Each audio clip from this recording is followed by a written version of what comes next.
Hello everyone and welcome to the first car review on the new channel. This is Random Cars in HD, or no it's not, Random Car Reviews, and today I have bought the cheapest Mercedes I could find on eBay. This is the Mercedes C200 Esprit 2-litre petrol car.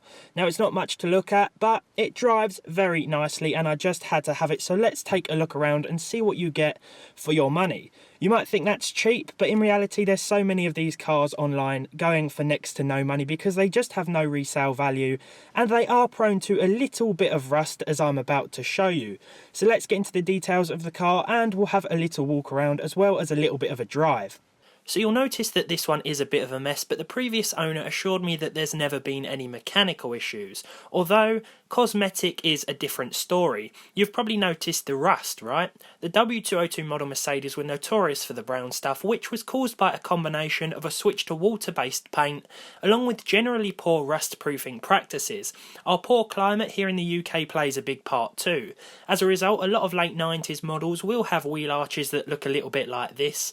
If you can live with that, then let's continue. Spec-wise, my 1999 C200 has a 2-litre 4-cylinder petrol engine, produces 136 brake horsepower and will do 30 miles to the gallon on paper.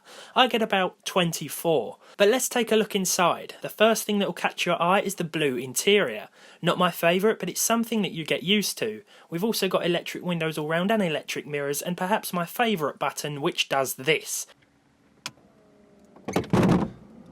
Speaking of the back, there's plenty of legroom back here too. I'm 6'1" and quite fat to be honest, and I fit pretty well in a seat that seems very low to the ground yet comfortable all the same. One thing that's always bugged me, even though it is minor, are the lack of cup holders. There isn't one. I've owned a few old Mercedes and that's been the case in all of them. Luckily, if you travel on your own most of the time, you can adopt this little storage container as a beverage holder of choice. It really isn't a major gripe, but if you are a person who frequents fast food drive-thrus with your friends, it could be a little bit inconvenient.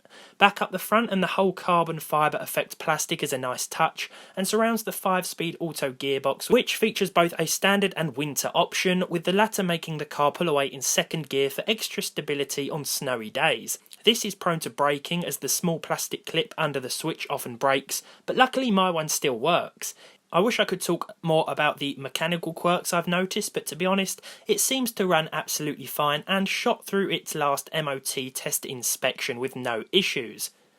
So what's it like to drive this Mercedes C200 that cost me just £300? Well, surprisingly very well. The steering is a little bit light, perhaps too light in fact, but the car handles very, very nicely indeed.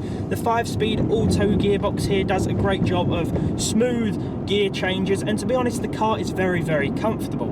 I know it doesn't look like much, but it really is a joy to drive, especially for the money that we paid for it. And like I said before, it isn't just this one that's cheap. There are so many that you can purchase for this sort of money and have a really decent experience, even if you just want something to use for a dump run or taking things to a friend's house that are a bit dirty. I can see the previous owner here often used to transport filthy items because this car is, as you've seen, quite messy inside. 0 to 60 on paper from the factory was about 11 seconds, but I found that it seems to do it in about 13 to 14 these days.